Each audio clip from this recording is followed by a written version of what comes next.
Hey, what's up guys? Thanks for stopping by the channel. So for this video, I wanted to talk to you guys about my latest Pilot Watch acquisition from a German brand. And of course, if you're in the market for a German Flieger, there's no shortage of watch manufacturers to choose from.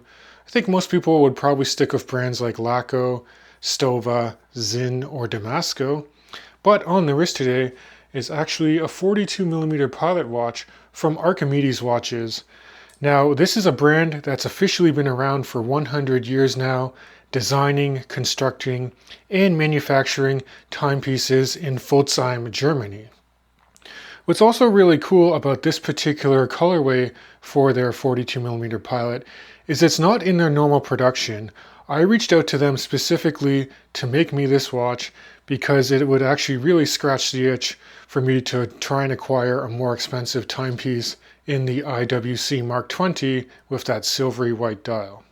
So they kindly obliged me, and it only took a couple of weeks to assemble this watch in-house and then get it sent out. Now, over the course of this YouTube channel, I've actually had a few Archimedes models come across my desk, and I'd like to add that none of them have really disappointed whatsoever. So why don't we flip perspectives now, and you guys can actually take a close-up look at this 42mm white Pilot watch in the studio.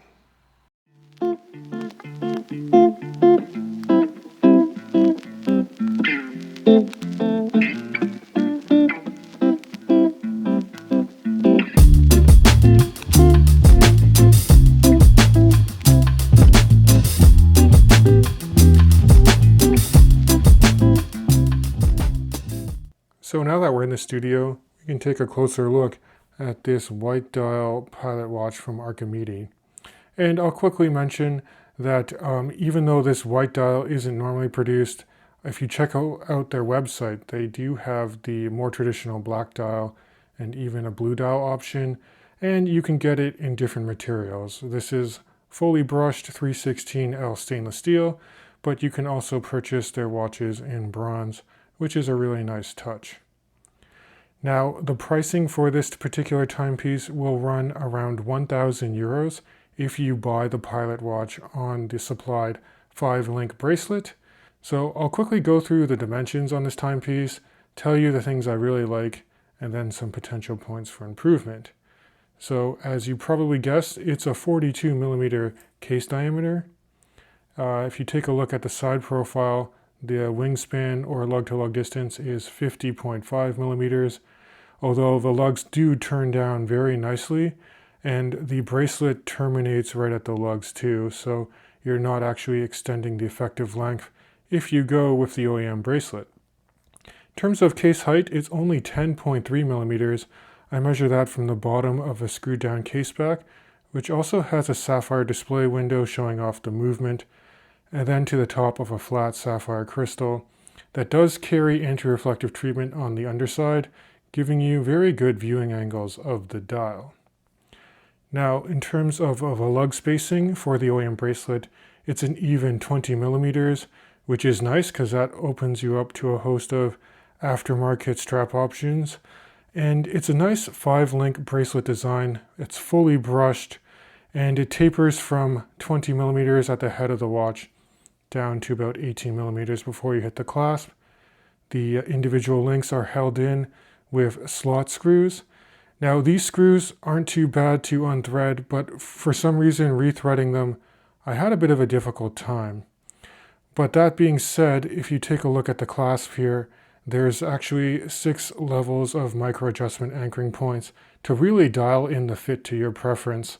It's a nice clasp. It's actually kind of like a dive style clasp that has a fold over security lock here, twin trigger release, and then you have a milled out swing arm section. So here's a quick in-studio wrist shot of the Archimede Pilot watch, just so you can see how it could wear on a wrist size like mine, which is 7.5 inches or 19 centimeters in circumference if you use the metric system. And you can look down the barrel here. It conforms to the wrist very well and very low in profile. Now the bracelet does add some substantial weight to it. Sized up for my wrist and on the bracelet, it weighs in at 154 grams but about half of that weight is attributed to that 5-link bracelet design and clasp. So if you throw it on a strap, this watch absolutely disappears and is extremely comfortable. Alright, in terms of features I really enjoy, and I don't normally talk about this at the start of my reviews, but it's going to be the case finishing and the crown. Now, Archimedes is part of the Eichler conglomerate when you're talking about case manufacturing, and it really shows. They have strong attention to detail when it comes to the brushing that's done, and it just feels extremely premium in the hand. Now, with respect to the crown, I would opine that Archimede makes one of the best crowns for pilot watches from your traditional German watch manufacturers.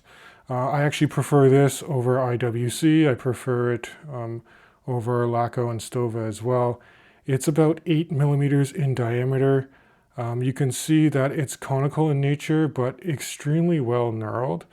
And I really like their A logo that is etched into the crown. And it has very good tolerances.